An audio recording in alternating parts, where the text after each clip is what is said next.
Assalamualaikum warahmatullahi wabarakatuh. Halo Sobat Literasi, selamat berjumpa kembali dengan saya Blantik Literasi, berliterasi setiap hari.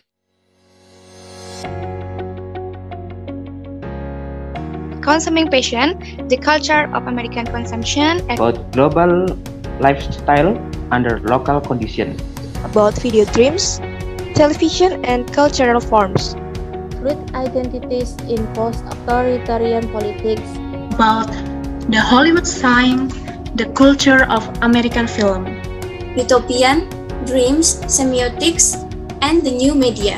American Makeover, constructing identity in the age of entertainment, consumption patterns of the South Korean middle class and new generations, and middle class formation and consumption in Hong Kong. The endemic world of the high consumer, fashion and cultural formation. For consuming Asian ideas and issues. Brought to you by Design of Advertising.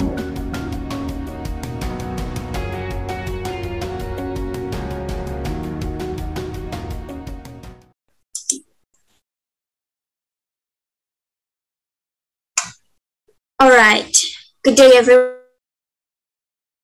Let us begin this presentation. First of all, we would like to introduce our group. There is Muhammad Fahmiyaya, student number 9, and then Farhan Ali Basa, student number 25, and then myself, Malina Putri Dinia, student number 33. We would like to present our topic, which is You-topian, dreams, semiotics, and the new media. Alright, next slide.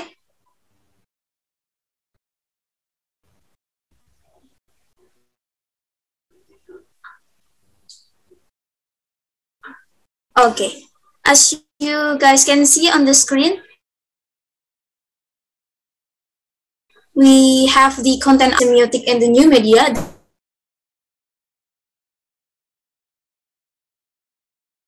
The first topic that we have, the new media, and then the second topic, article of Henry Jenkins, and then the third topic is about Arthur Johnson, and then the next is article of Brian Williams, and then the last is the conclusion. Next.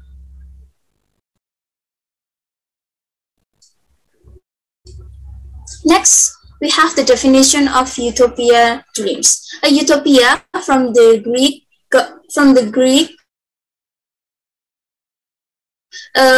which means no in O, and topos, which means place. It is an ideal vision of almost always set in some unattainable future, and with the real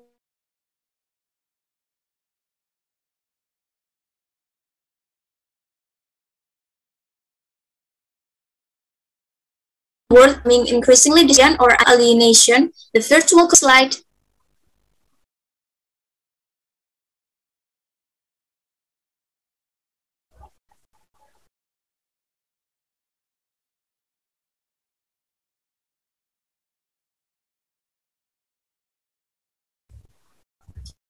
The definition of, the utopian dreams as well. There is an inherent duality at this contradictory than the rather simplistic idea of paradise to which we so often reduce it. Next slide. It is about the space. Things are a lot more cozy now in the world of online social networking. It is somehow home-like if you happen to have a Facebook account, and the odds are overwhelming even that you may spend as much time there than with your actual family in your real life. Next slide will be presented by my partner Fahmi. Alright, everyone. Now, all of this raise a number of interesting questions. First of all, is your personal space on the internet a private or a public place? And then the second one is, who really controls the boards of online social networking? The individuals who create their own networks and content, or the corporations that own the sites in which they do so? Next slide. Now, the possible answer to the question are, the paradoxical answer is that you are both inside and outside. Now, on the one hand, you can set up and visit your Facebook, MySpace, Twitter, or what have you page within the confines of your home. But on the other hand, these are public sites on the internet that anyone can visit at any time. The result has been a blurring of the traditional lines between the uses of public and private space, and with that, much confusion about how to behave in the essentially public arena of online communication. Next slide.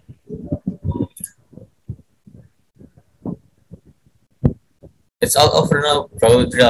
Now, traditionally, the mass media have been structured in a top-down manner, with corporate elites providing passive consumers with the news, entertainment, and products that they consume, along with the advertisement that promotes them.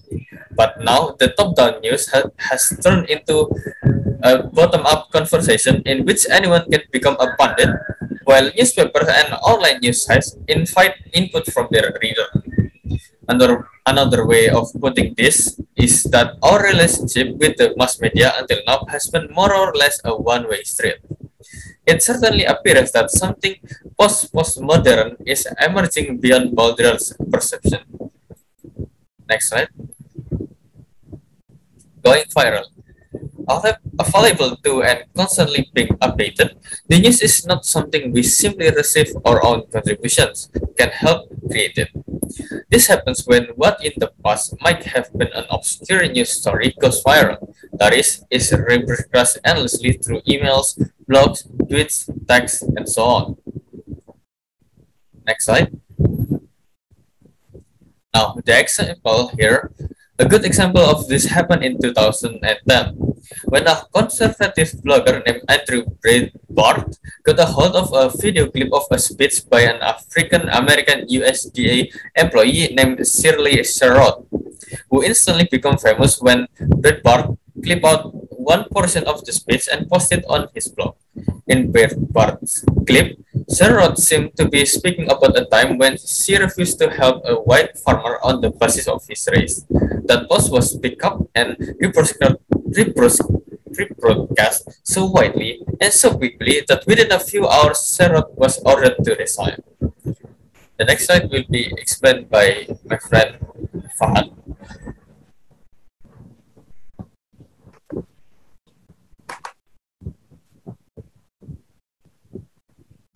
Okay, thank you for the time, Fahmi.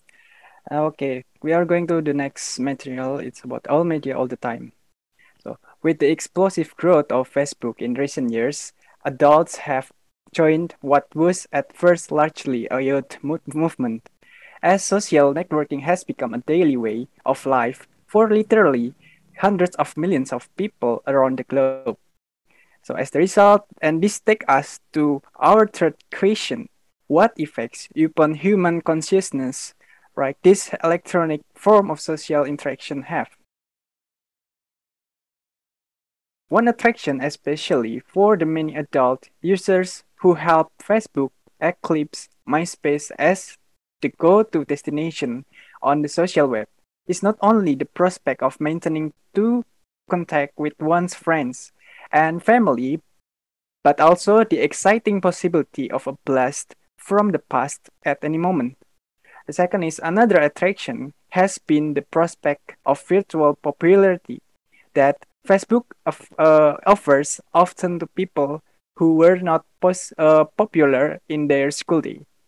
So it really is not possible to enumerate all of the features that make digital media addictive.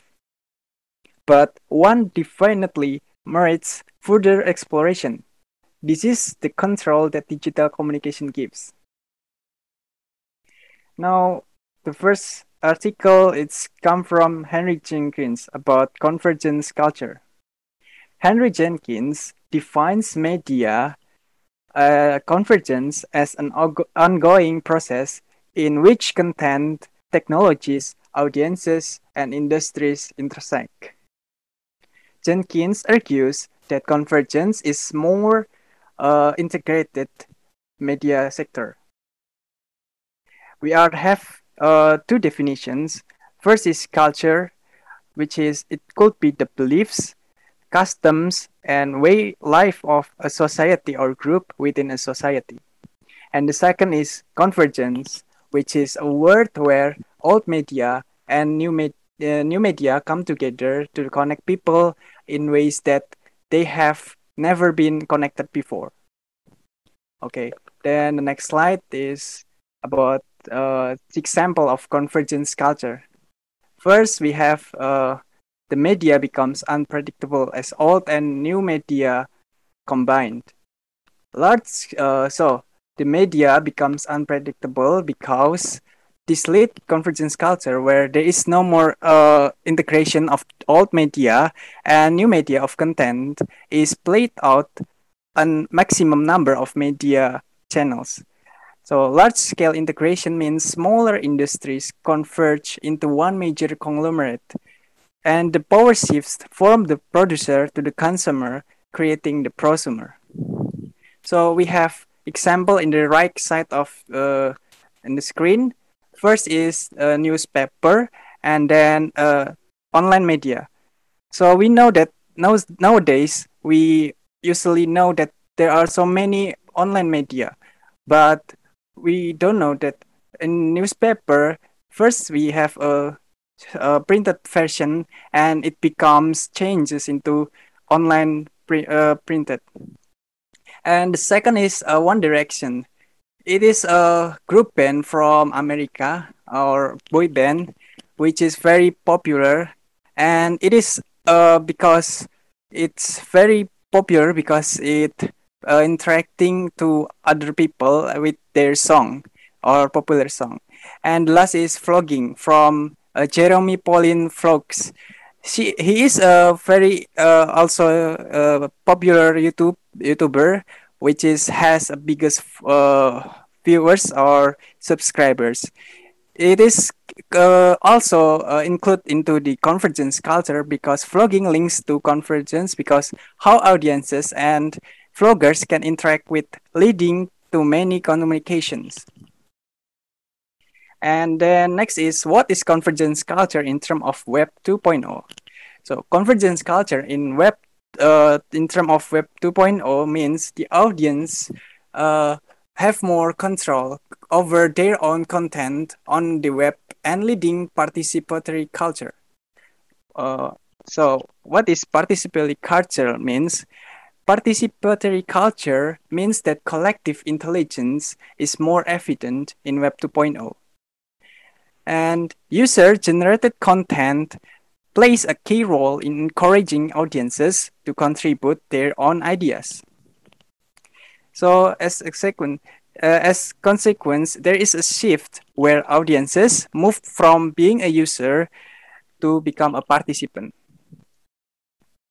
Now it's about proliferation and globalization. There has been a rapid increase in Web 2.0 sites, and globalization has allowed for audiences to access anything, anywhere, at any time. And although there are elements that are predictable in media industries, which is according to Antonio Gramsci, he said that the elite in societies control what happens, but people buy into it. So they set an agenda for what the race think, and this is known as a hegemony. So what is actually consequence of convergent culture itself? The media landscape is shaped as much by audiences or users as it is by media corporation. So this leads to more integration between producers and consumers. The next material will be delivered by Fahmi. Fahmi, time is yours. Now here is the discussion about Steven Johnson. Now, Steven Johnson is the author of the Ghost Map 2006 and The Invention of Air, The Story of Science, Faith, Revolution, and the Birth of America 2006. Now, here we talk about the book Steven Johnson published, It's All About Us. Now, Stephen Johnson appeared in Time magazine issue You in Person of the Year to give his opinion. Stephen argues that Web 2.0 is for the people as it is more accessible and thus giving the opportunity for people to create something that the professionals missed or ignored. Next.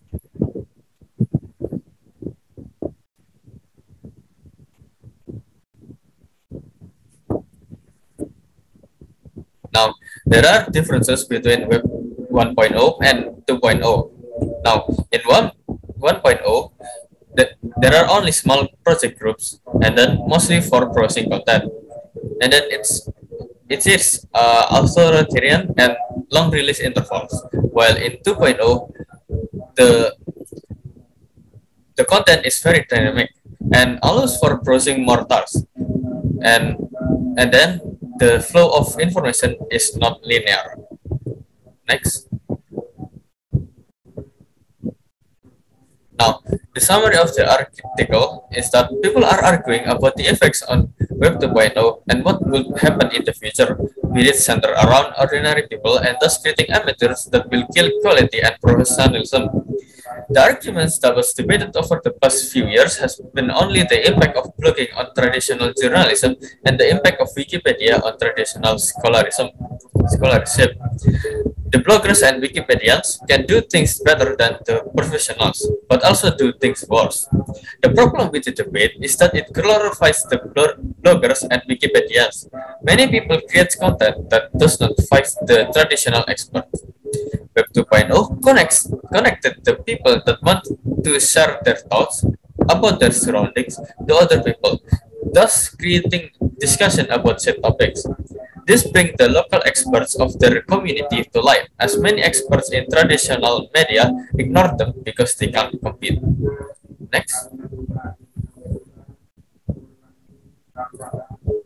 Now, people always found the bad thing and argues about it constantly, but what should be focusing is the fact that it provides the necessary stuff to help the common people to create styles that interest them.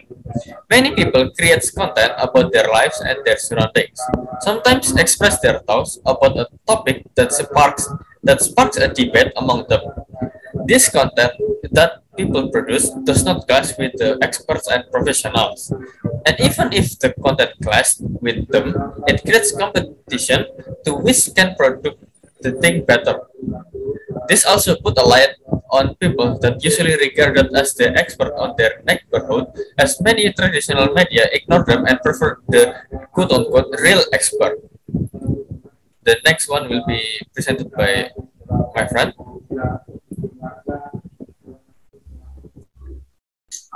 Alright, so we come to the part where we have to discuss, or I have to present about the article of Brian Williams. Brian Douglas Williams, born in May 1959, is an American journalist at MSNBC, formerly serving as the NBC News Network chief anchor of NBC Nightly News, for former reporter.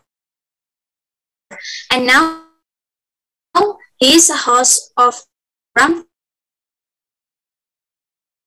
called The Left Brian Williams, which is Enough About You. The title is Enough About You. This article, Brian Williams found its changes, but most people will choose the most enjoyable. So the person in charge of the media recognizes vital to their long-term viewers or listeners, and that's all they started playing. Next. So the summary of the article of Enough About You is the media began to pay less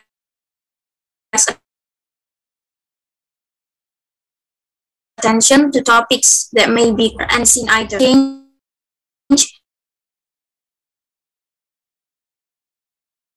with the help of viewers do is continue to listen to what they want to listen only, rather than they need to listen. They aren't doing much to help.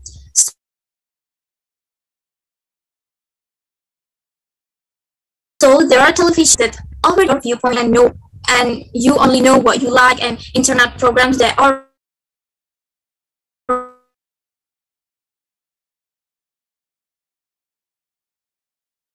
ready to filter out but the news you want. This may all change if everyone so much about themselves and what their lives wishes, and instead focus on what is needed and just in and not in this community. Next. So the article also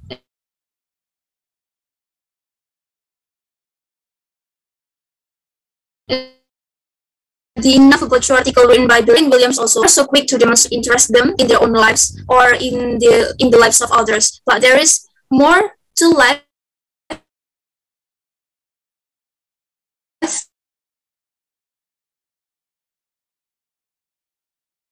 than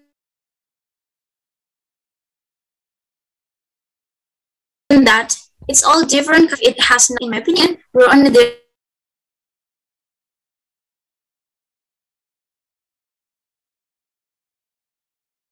perspective, and when do anything that occurs, that every issue occurs in communities has significant impact on how people live their lives. Next slide. It is still about the summary of the article. There are more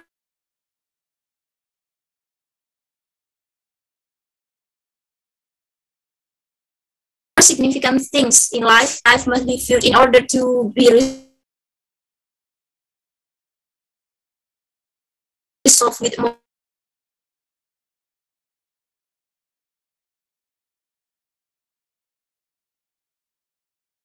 minds to society. But our viewers of various networks should begin broadening their horizon and learning about issues that affect everyone's ways of life, and perhaps even contributing some ideas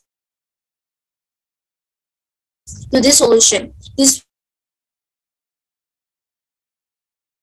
happen if we, as a that merely serves to please and entertain us solely. Instead, we must look beyond and we must look beyond what we can see and what may be pleasing to us. In our next slide.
All right, I will continue for the last part of our presentation.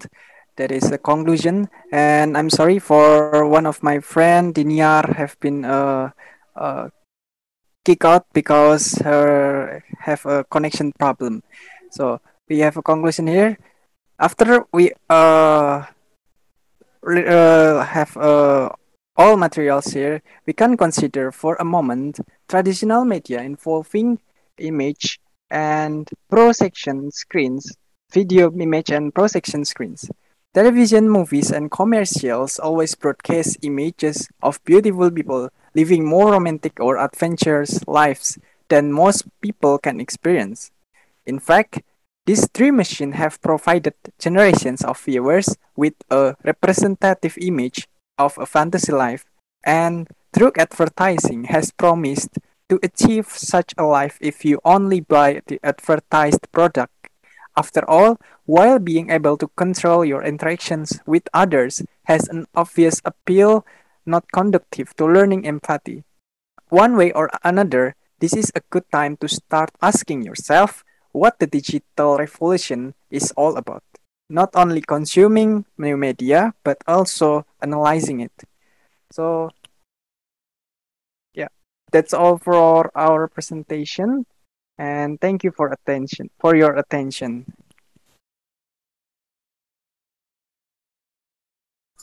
Thank you very much for listening.